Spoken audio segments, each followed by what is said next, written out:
to be here today. Great, congratulations on your award. So I came to know of you when I saw you walking up on stage at the social media awards like 2 weeks ago. How was the win? Oh my God, I didn't expect it, to be honest.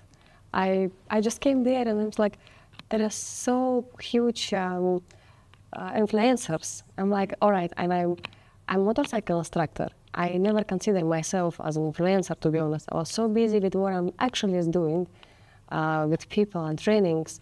Yeah, I shared a lot of videos. How will you do that? But it's never been a goal for me to be an influencer. And then when they call me on the stage, I'm like, is that me? Really? I didn't expect that. But it feels very good, yes. You know, though, it's always the people that aren't trying that smash it. Because, like, I saw your first videos, they've got like 2 views, 4 views, and then it's like 12K, 100K. Correct. Like, so it's because you have that niche and because you've become so skilled at motorcycle. When did that start? Like, when did you first get on a motorcycle? Okay. So it's been late 2016. It's a very interesting story, simple but very interesting story. I had a little bit down days. We call it, let's say, depression. Depression, and I isolate myself on people. I get 1 week of silence. 1 week of silence. And I just took a pen and paper and I was like, okay, what do I want? And I wrote down maybe 100 points. I want build a house and so on, what normal people can say. And I didn't think, I just kept writing. It felt like someone else's hands, not actually mine. I disconnect completely. So I wrote, and I didn't read it after it. So I get tired, get slept, and then I had to move my house. And I moved my house maybe 6 months after, something like that. And I found this paper. When I found this paper, I went, oh, that's interesting. And I read this, and then on the middle, it's written, I want to ride a motorcycle. Next sentence was, I want to do extreme sport. Did I know that before? Never. But it's been just my hand.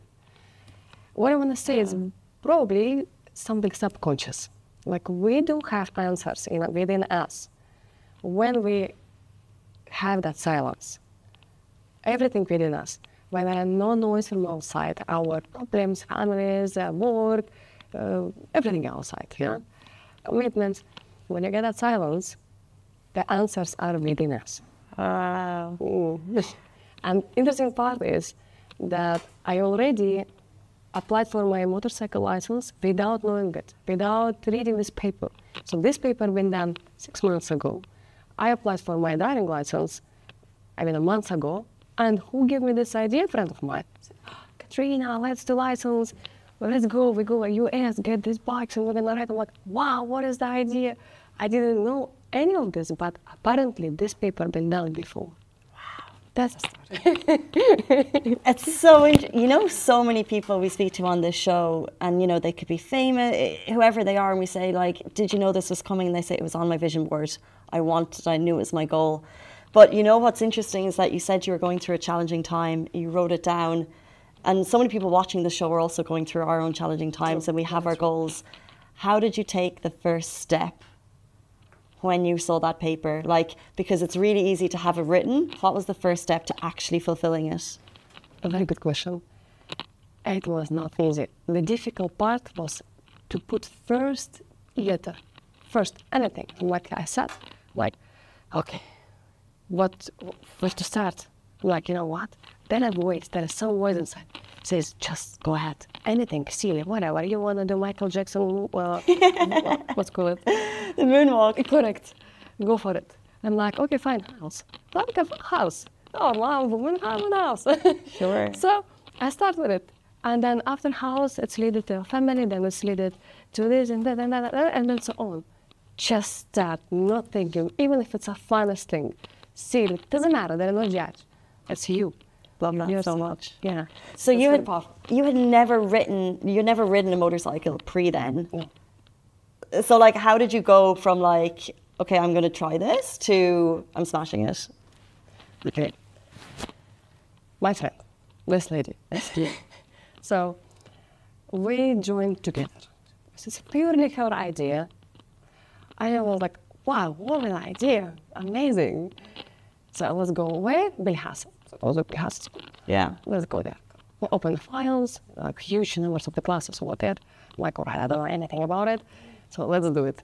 So we joined. On the first day, unfortunately, yes, I had a dropped. I call into the wall. I dropped up.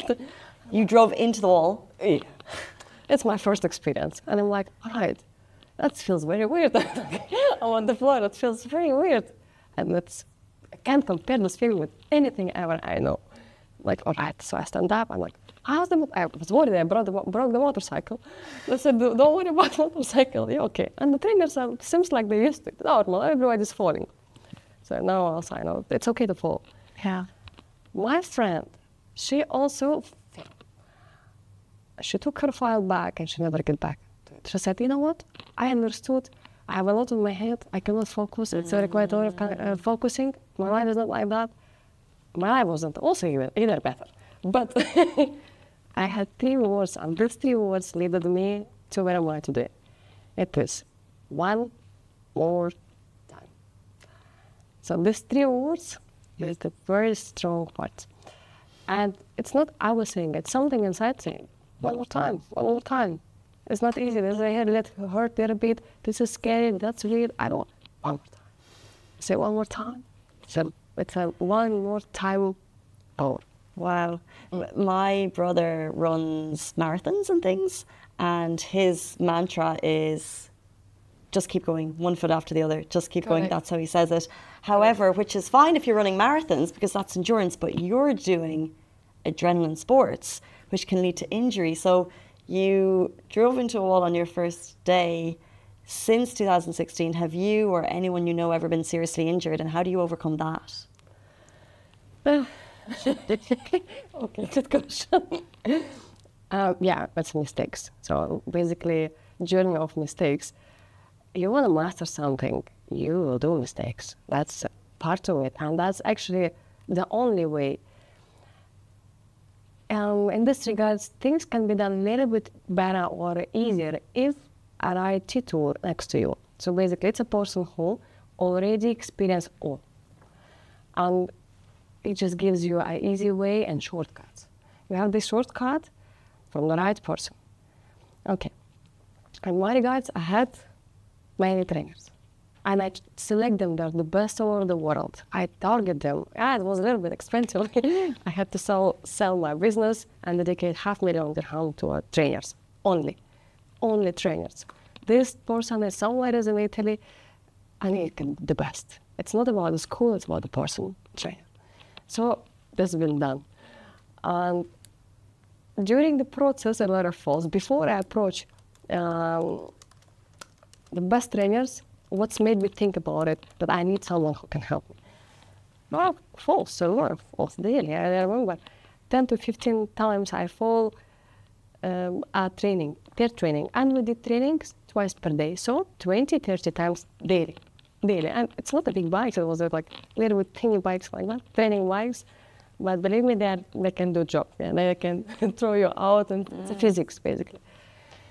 But hard times I met on the big bikes already on my racing journey. Yeah, because it's always beyond a limit. There's something else. And we always discover, and then I call it, you want to go, I want to win, I'm going to be champion, I'm going to get a podium today. And sometimes mistakes happened. Yeah. So it happened. I remember the medical crew in Dubai, I don't know. They know me like, Katrina, it's again you. Wow. I'm like, Doc, I'm sorry. I'm sorry. Yeah, but it's okay. This time it's better. It's okay. You blew me away 2 minutes ago. You said you sold your business for $500,000 dirham and put it all towards training. Yeah. Sure. How do you fund how do you fund yourself through the sport now? If your business is gone, how do you kind of keep going? That's been a long back. It's a long ago, and even the financial literacy, it's something. Basically, those days, I can't be proud to say that, yeah, I had my own financial literacy. And by the way, this move was pure, I call it spiritual, like it's my dream, and it is nothing important.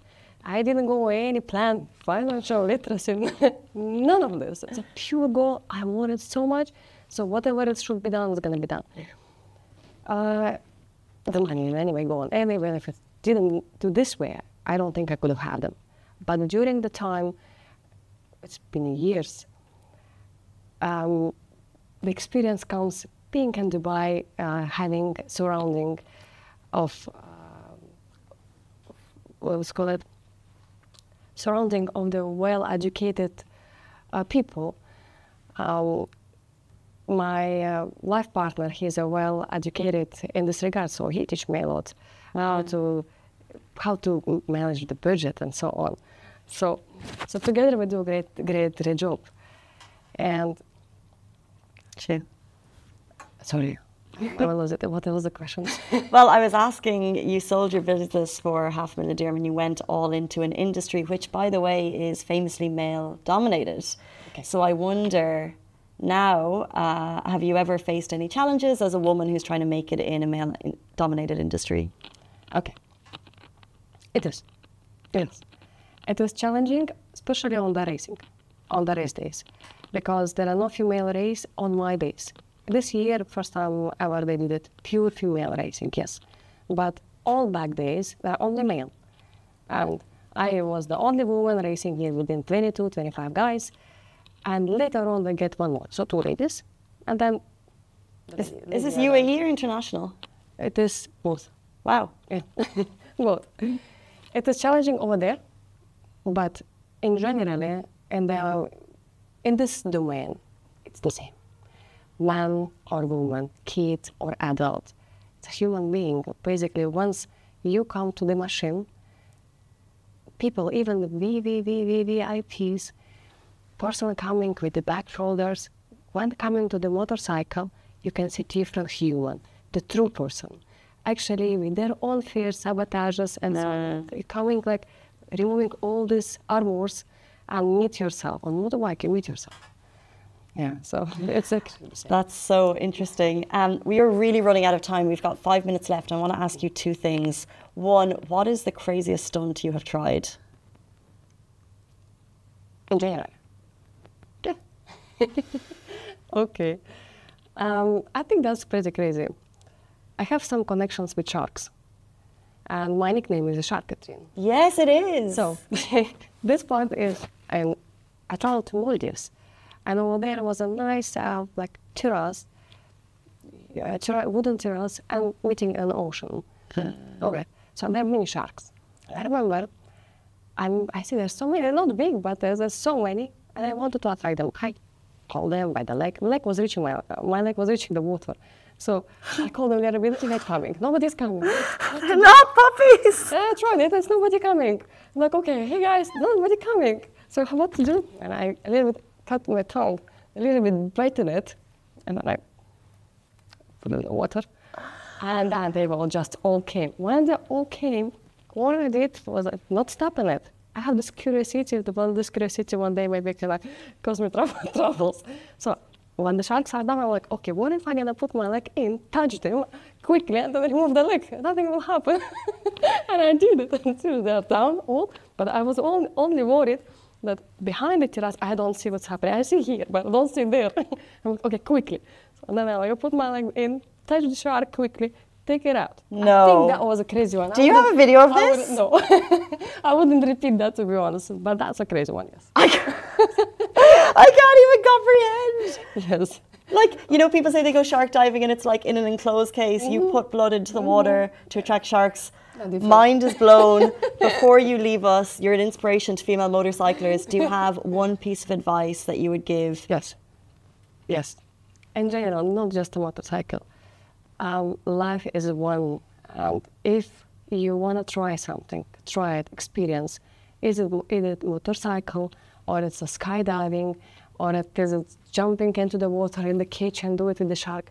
Live the life. There are always boundaries. There are always bad. Life is one, you never know you have tomorrow. So live a life today.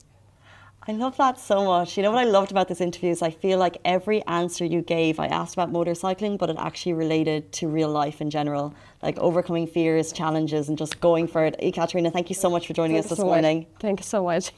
That brings us to the end of the show on this Monday morning. We'll be back with you tomorrow morning, same time, same place, with the guys from Decisive Zone. It is Tuesday, so we'll be answering all of your visa questions. See you then. Bye-bye.